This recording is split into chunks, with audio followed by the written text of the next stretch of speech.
Hello friends, मैं हूं Garima Verma. Welcome to my YouTube channel Garima maths classes.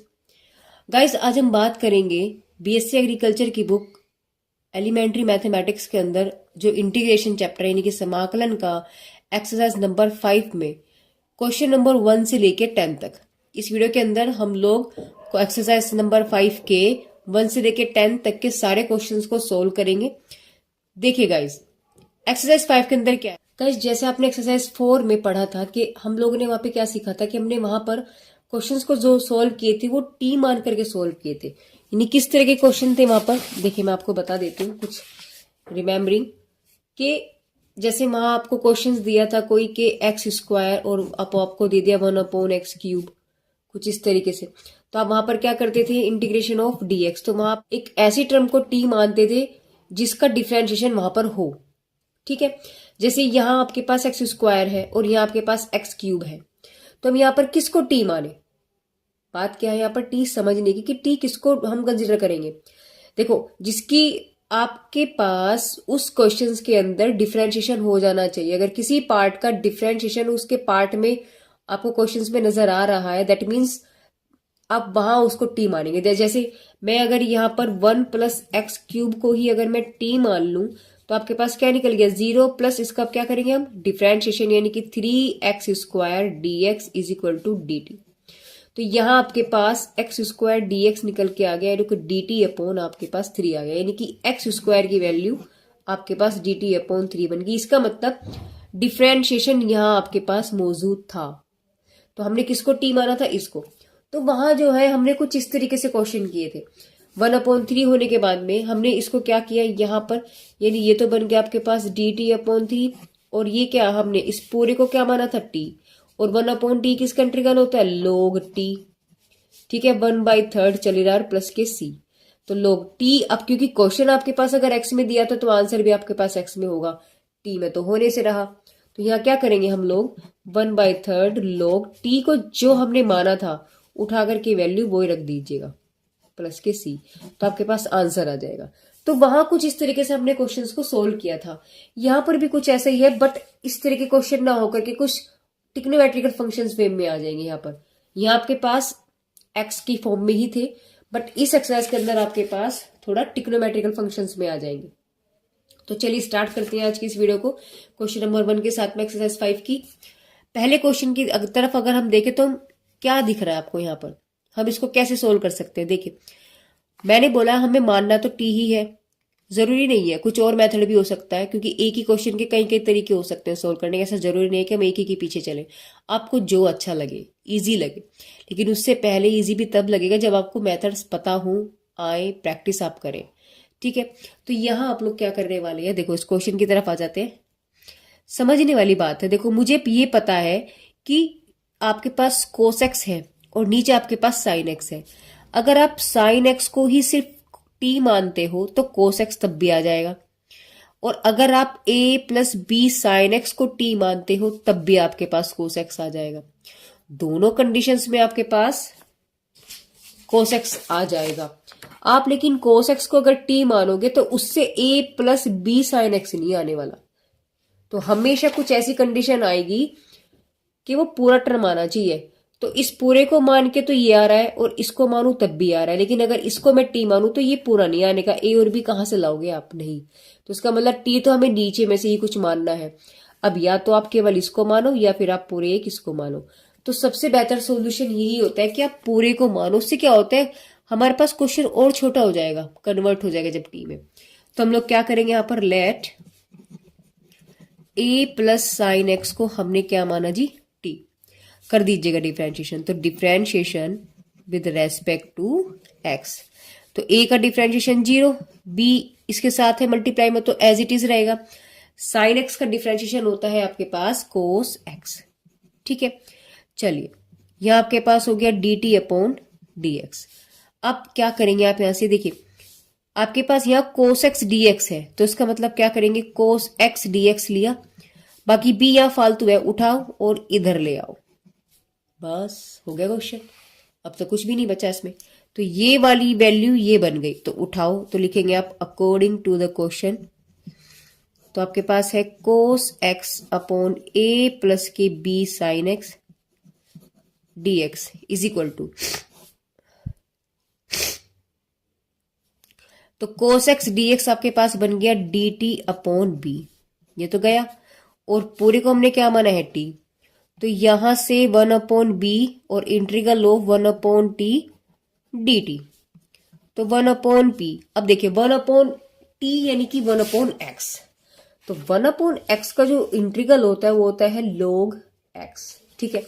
तो यहां आपके पास टी में वैल्यू है, तो ये आपके पास बन जाएगी log T base E plus C. अब क्वेश्चन जब आपके पास एक्स में था तो आंसर भी आपके पास एक्स में ही आना चाहिए, तो हम लोग क्या करेंगे, जो हमने माना था यानी कि टी किसे माना था हमने, ए प्लस बी साइन एक्स को, तो उठाओ यहां पर रख दीजिए, यानी कि ए प्लस बी साइन एक्स और प्लस के सी, बस यही आपके पास इसका आंसर होगा। चलिए क्वेश्चन नंबर 2 की तरफ चलते हैं और देखते हैं कि वहां किसको टी मानना है, ठीक है। क्वेश्चन नंबर 2 की अगर हम बात करते हैं तो इसमें देखो सेम क्वेश्चन है, बस आपके पास यहाँ पर अब एन आ गया और कुछ नहीं है, सेम वही क्वेश्चन है। तो आप क्या करेंगे, जैसे पहले में माना था हमने ए प्लस बी साइन एक्स को हमने टी माना, फिर हम क्या करेंगे, इसका डिफरेंशिएशन करेंगे, तो differentiation with respect to x, तो आपके पास 0 हो गया प्लस बी, और साइन एक्स का होता है आपके पास कोस एक्स डी एक्स आ गया और is equal to d t, यानी कि कोस एक्स डी एक्स बराबर आपके पास डी टी अपॉन बी। ये तो वही सेम कंडीशन है क्योंकि क्वेश्चन वही है, सिर्फ आपके पास पावर एन का फर्क आ गया। अब इस एन का क्या खेल है, देखिए हमने क्या किया, अकॉर्डिंग टू द क्वेश्चन, तो आपके पास क्वेश्चन था क्या 1/a+b साइन एक्स पूरे की पावर आपके पास n है और कोस एक्स डी एक्स है, राइट। तो यहां से आपके पास क्या होगा, यानी कोस एक्स डी एक्स की वैल्यू तो आपके पास डी टी अपॉन बी हो गया, और इसको हमने टी माना था, पूरी पावर एन हो गया, बस ये फर्क है। वहां तो आपके पास 1/t आ गया था, log टी करके काम कर दिया था, बट यहां क्या होने वाला है आपके पास, हमें ये चीज का पता है कि x की पावर n का इंटीग्रल होता है, 1/x की पावर n का कोई इंटीग्रल नहीं होता। इसको हमें इसको हमें इसमें लेकर के जाना ही पड़ेगा। दैट मीन्स हम क्या कर सकते हैं, इसको ऊपर ले जाओ तो -n हो गया आपके पास पावर। अब इसका इंटीग्रल पॉसिबल है इस वाला फॉर्मूला लगा करके। तो मैंने आपसे क्या बोला कि 1/x की पावर n का कोई फॉर्मूला नहीं होता, तो यहां हम लोग क्या करने वाले हैं, t को ऊपर ले जाओ तो -n हो गया dt, और 1/b आपने बाहर लिखा। तो यहां से 1/b, अब हमें पता है कि x की पावर n का जो इंटीग्रल होता है क्या होता है, x की पावर n प्लस 1/n+1। तो यहां से क्या हो जाएगा आपके पास, यानी कि t की power -n+1 upon -n+1 plus के c। अब t वैल्यू क्या देती है देखो, यानी कि 1/b से हम लिख सकते हैं 1 -n, भाई उल्टा कर दो क्या फर्क हुआ, और यहां आपके पास क्या हो गया, यानी कि t की पावर आपके पास होगी 1 -n, इसे भी ऐसे लिख दिया। नीचे आप क्या कर सकते हो, यानी 1/b 1 -n, और t की पावर क्या आपके पास, t की वैल्यू क्या थी, a+b साइन एक्स। अब या तो आप इसको ऐसे लिख लो, यानी कि a+b साइन एक्स पूरे की पावर आपके पास 1 -x प्लस के c, या तो आप क्वेश्चन को यहां छोड़ दीजिएगा,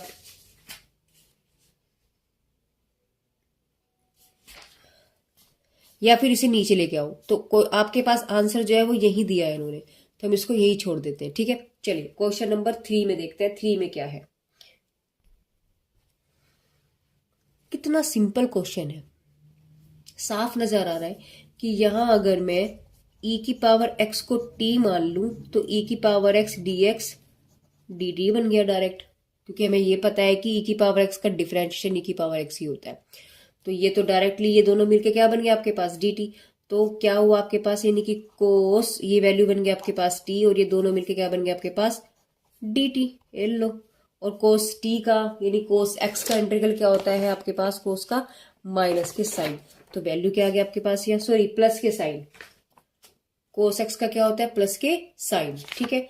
तो यहां आप क्या करने वाले हो, यानी कि साइन टी प्लस के सी, बट टी की वैल्यू क्या थी, ई की पावर एक्स, तो ई की पावर एक्स प्लस के सी, बस हो गया।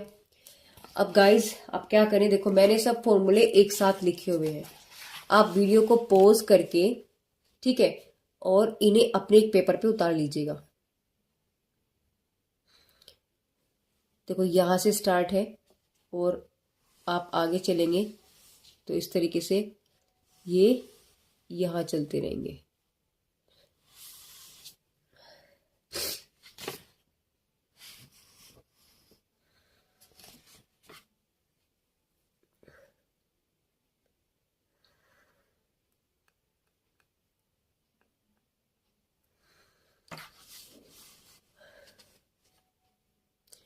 गाइज आप वीडियो को पॉज करके यहाँ पर जितने भी फॉर्मूले हैं आप उनको लिख सकते हैं। तो आप अभी वीडियो पॉज कीजिए और पहले आप इनको स्क्रीनशॉट ले लीजिए, या फिर आप पॉज करके इसको अपनी कॉपी पर उतार सकते हैं, जैसे आपकी मर्जी। ठीक है, तो यहाँ तक होने के बाद आगे के फॉर्मूले आपके पास हैं ये वाले, ये देखिए, आप उतार लीजिए आराम से स्क्रीनशॉट लेकर के या फिर पॉज करके। चलिए अब चलते हैं क्वेश्चन नंबर 4। क्वेश्चन नंबर 4 बहुत अच्छा क्वेश्चन है, थोड़ा सा हटके भी है। इसमें हम क्या कर सकते हैं, देखो हमें ये चीज पता है कि सेक एक्स और टेन एक्स का इंटीग्रल कुछ होता है, लेकिन सेक की पावर 4 टेन एक्स का कोई इंटीग्रल नहीं होता। दैट मीन्स हम इसको इस फॉर्म में बनाएंगे, यानी यहां हमने क्या किया, सेक को क्यूब कर दिया और एक सेक को उसको अलग कर दिया, टेन एक्स बना दिया।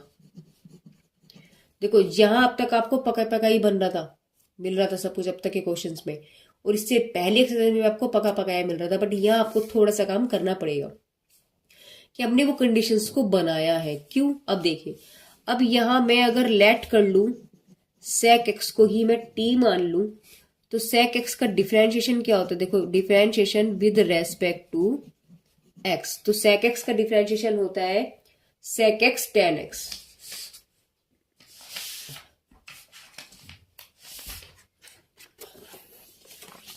सेक एक्स का डिफरेंशिएशन क्या होता है आपके पास, सेक एक्स टेन एक्स। ठीक है, तो ये सेक एक्स टेन एक्स बनाने के लिए ही मैंने उसकी पावर को अलग अलग किया था। तो यहां से आपके पास क्या आ गया, यानी कि सेक एक्स टेन एक्स और d x is equal to d t, यानी ये वाली वैल्यू आपके पास डी टी में चली गई। तो अकॉर्डिंग टू द क्वेश्चन आपके पास क्या हो गया, यानी इसको तो आपने टी मान लिया, तो टी की पावर होगी क्यूब और पूरा बन गया आपके पास डी टी। यानी आपके पास क्या बन जाएगा, टी की क्यूब का मतलब आपको इंटीग्रल क्या, हमें पता है कि एक्स की पावर एन का जो इंटीग्रल होता है एक्स की power n plus one upon n plus one plus के सी होता है। तो यहाँ आपके पास 3 plus one upon 3 plus one plus C, यानी यहां से आपके पास टी की 4 अपॉन 4 प्लस के सी, और टी की वैल्यू क्या थी आपके पास सेक, तो आपके पास आ गया 1/4 सेक की पावर 4x प्लस के सी। बस हो गया क्वेश्चन। चलिए क्वेश्चन नंबर 5 में देखते हैं। क्वेश्चन नंबर 6 आपसे कह रहा है कि integral of ten x d x what is. ठीक है, देखो ये आपके पास डायरेक्ट एक फॉर्मूला होता है, इसमें कुछ करने की जरूरत ही नहीं है। देखिए इंटीग्रल ऑफ टेन एक्स क्या होता है आपके पास, या तो माइनस के लोग कोस एक्स होता है या फिर प्लस के लोग सेक एक्स। तो आप चाहे दोनों लिख लो। देखो कैसे, हमें ये चीज पता है कि क्या होता है, माइनस के लोग कोस एक्स प्लस के सी, या आप क्या कर सकते हो, लोग कोस एक्स, इसकी पावर लिख सकते हो आप माइनस के 1। देखो कैसे, हम इसे कैसे लिख सकते हैं, ये देखिए आपको पता होगा कि अगर आपके पास फॉर्मूला होता है लोग बी, तो हम इसे क्या लिख सकते हैं, लोग बी की पावर ए लिख सकते हैं ना। तो यहां आपके पास अगर आपके पास है माइनस के लोग कोस एक्स, तो यानी -1 है ये, तो हम क्या करेंगे, लोग, तो यहां इसकी कंपेयरिंग कर दो ना आप, a बराबर -1 है, b बराबर आपके पास कोस एक्स है, तो क्या क्वेश्चन हो जाएगा आपके पास, यानी कि लोग कोस एक्स माइनस के 1। सिंपल सी बात है, तो इस तरीके से हुआ। अब यहां प्लस के सी, यानी क्या बन गया आपके पास लोग, इसे हम क्या लिख सकते हैं 1 कोस एक्स प्लस के सी, और 1 कोस एक्स क्या होता है आपके पास सेक एक्स, और बस यही इसका आंसर है। चलिए क्वेश्चन नंबर 7 देखते हैं। 7 में हम किसको टी मान सकते हैं, ये देखिए। देखो भाई मेरे को तो देखते बात समझ में आ रही है कि अगर मैं tan इनवर्स एक्स को टी मान लूं तो tan इनवर्स x का डिफरेंशिएशन 1 प्लस एक्स स्क्वायर होता है। अब ये मुझे कैसे पता लगा, आपके दिमाग में आ रहा होगा, क्योंकि मुझे तो सारे फॉर्मूले याद है, लर्न है, इसलिए मेरे को समझ में आ गया। तो आपको भी क्या करना है, पहले आपको क्वेश्चंस जितने भी आपके पास देखो फॉर्मूले हैं, वो जब तक लर्न नहीं होंगे परेशानी आपको आती रहेंगी। लर्न करने का सबसे अच्छा तरीका यही होता है गाइस कि आप लोग उनके बेस पे जितने क्वेश्चंस पे क्वेश्चंस आप करेंगे, फॉर्मूले अपने आप याद हो जाएंगे। ये एक कोई थ्योरेटिकल सब्जेक्ट नहीं है कि आप मारोगे रट्टा और हो जाएगा, नहीं, ऐसा नहीं होगा। आप उन फॉर्मूलों को एक पेपर पे लिखे, लिखने के बाद में जब जब भी आप क्वेश्चंस करें उन पेपर्स को अपने सामने रखो, जैसे मैं रखती हूँ। देखिए जैसे मैंने लिखा हुआ है कि ये सारे समाकलन के फॉर्मूले हैं, ये देखो ये सब है ना, ये आपके क्या है डिफरेंशियल के फॉर्मूले हैं, देखो ये सब। यहाँ से और भी फॉर्मूले हैं मेरे पास, ये देखिए, ये कुछ प्रोडक्ट रूल हो गया, ये इधर से इम्पोर्टेंट फॉर्मूले हो गए, एक ये वाले फॉर्मूले हो गए। मैंने सब फॉर्मूले एक ही पेपर पर, एक ही शीट पर ऐसे अलग अलग मैंने लिखे हुए हैं। उससे क्यों, क्योंकि जब जब भी मैं क्वेश्चंस करती हूँ तो फॉर्मूले मेरे आंखों के सामने रहते हैं, तो मुझे याद हो गए करते करते। तो सेम आपको भी ऐसे ही करना है कि इन पेपर्स पे लिखे, और जब भी आप क्वेश्चंस करने बैठे इसको अपने साथ रखे, या इसकी एक शीट अपने दरवाजे पर चिपका ली, जहां पढ़ते हो उस वहां आप अपने सामने चिपका लीजिएगा। तो इससे क्या होगा, ये एक ट्रिक होती है चीजों को याद रखने की, समझने की, लंबे समय तक अपने माइंड में रखने की। ठीक है, तो चलिए आते हैं अपने क्वेश्चंस पर ही कि 1 प्लस एक्स स्क्वायर, देखो यहां से मैंने किसको ऐड किया है, tan इनवर्स x को मैंने t मान लिया, और क्या करेंगे हम इसका डिफरेंशिएशन करेंगे विद रेस्पेक्ट टू x। तो tan इनवर्स का डिफरेंशिएशन क्या होता है, अभी हमने आपको बताया है क्या होता है, 1/1 प्लस के एक्स स्क्वायर। देखिए tan इनवर्स का डिफरेंशिएशन होता है 1/1 प्लस एक्स स्क्वायर। तो यहां से आपके पास क्या निकल गया, यानी कि 1/1 प्लस के x square dx is equal to dt। तो यहां से dx अपॉन ये वाली वैल्यू, यानी यहां से इसको यही लिख दीजिएगा कोस tan inverse x dx upon 1 plus x square. जो ये वाली वैल्यू बनी ना आपके पास, वो डायरेक्ट आपके पास dt बन गया। तो अकॉर्डिंग टू द क्वेश्चन आपके पास क्या बन जाएगा, यानी कि cos tan inverse x upon 1 plus के x square dx is equal to, हम यहां से इसको लिख सकते हैं integral of cos tan x को तो हमने t माना है, और dx upon 1 plus x square क्या बन गया आपके पास dt। अब देखो कितना डिफिकल्ट क्वेश्चन था और कहाँ आ गए हम, ये तो आपको फॉर्मूला याद है ही। तो कोस x का जो इंटीग्रल होता है वो होता है साइन x, यानी कि साइन t प्लस के c। अब क्वेश्चन x में है तो आंसर भी x में आएगा। तो t बराबर आपके पास क्या था, आपके पास था tan इनवर्स, तो आपने लिखा यहाँ पर tan इनवर्स x और प्लस के c। हो गया क्वेश्चन, सिंपल सा। चलिए क्वेश्चन नंबर 8 की तरफ चलते हैं। क्वेश्चन नंबर 8 में भी देखो कुछ ऐसी ही कंडीशंस बन रही है, integral of sec square sec inverse sine inverse x upon √1 minus k x square. देखो मेरे को साफ नजर आ रहा है कि अगर देखो 1 अपॉन ये dx छूट गया, यहाँ पर आपको जो कंडीशंस दी हुई है, देखो अगर मैं इसको ऐसे कर दूं 1/1 माइनस के एक्स स्क्वायर, है ना, तो ये मुझे क्या डिफरेंशिएशन को चेक करना है, किसका डिफरेंशिएशन होता है, यानी कि किसका dy बाई dx होता है, तो ये होता है साइन इनवर्स x का। ठीक है, देखिए फॉर्मूला भी आपके पास हम दिखा देते हैं। कोस साइन इनवर्स x का होता है 1 अपॉन डिफरेंशिएशन क्या होता है 1/√1 माइनस के एक्स स्क्वायर। तो वही चीज यहाँ पर लिखी हुई है इन्होंने। ठीक है, तो यानी कि डिफरेंशिएशन पार्ट आपके पास नीचे वाला है, तो किसको टी मानना है आपको यहाँ पर, यानी कि यहाँ पर आप सजेस्ट करेंगे किसको, साइन इनवर्स एक्स को आपने टी माना, डिफरेंशिएशन किया जब आपने, तो आप लिखेंगे differentiation with respect to x. तो साइन इनवर्स का हो गया 1/√1 minus k x square dx और dt। तो यहां से आपके पास क्या बन गया, यानी कि सेक स्क्वायर ये वैल्यू टी होगी, और dx अपॉन ये वाली वैल्यू बन गई आपके पास टी। अब सेक स्क्वायर एक्स किसका इंटीग्रल है, हमें ये चीज चेक करनी है। सेक स्क्वायर किसका होता है tan का। तो बस हो गया क्वेश्चन आपका। तो यहां से आपके पास क्या बन गया tan t प्लस c, और t की वैल्यू क्या थी साइन इनवर्स, तो यहां से आपके पास आ गया tan sign inverse x plus के c, और ये आपका आंसर है।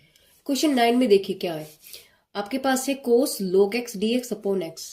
समझने वाली बात देखिए, आप इसको ऐसे लिख लीजिए एक बार, कोस log x 1/x और dx।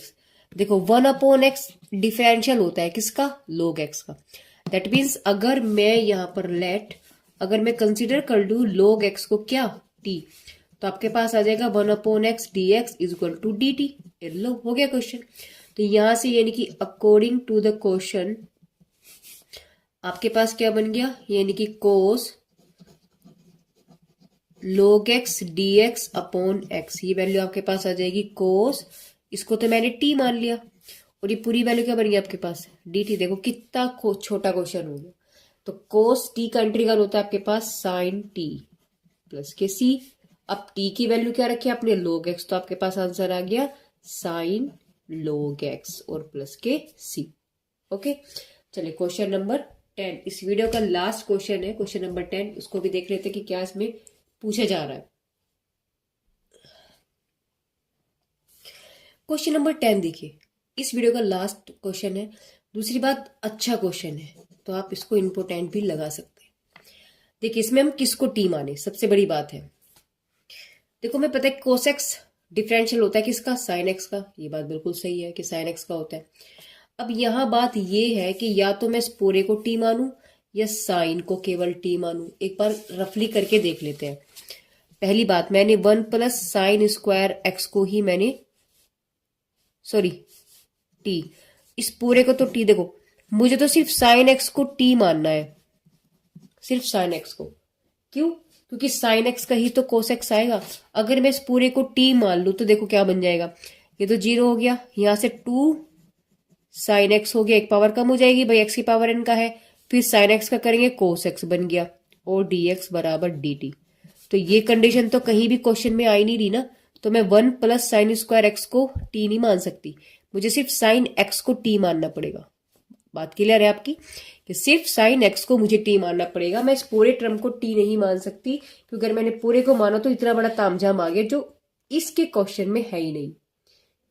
ठीक है, तो यहां हम लोग क्या करने वाले हैं, लेट, यानी कि साइन एक्स को मैंने क्या माना है टी, और इसका डिफरेंशिएशन जब हम करेंगे विद रेस्पेक्ट टू एक्स, तो साइन का होता है आपके पास कोस एक्स डी एक्स बराबर डी टी।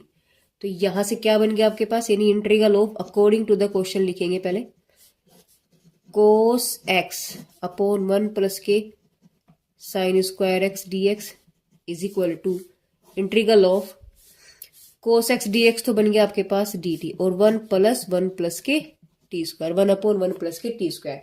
अब इंटीग्रल 1/1 प्लस एक्स स्क्वायर किसका इंटीग्रल होता है, देखिए किसका होता है, tan का। देखो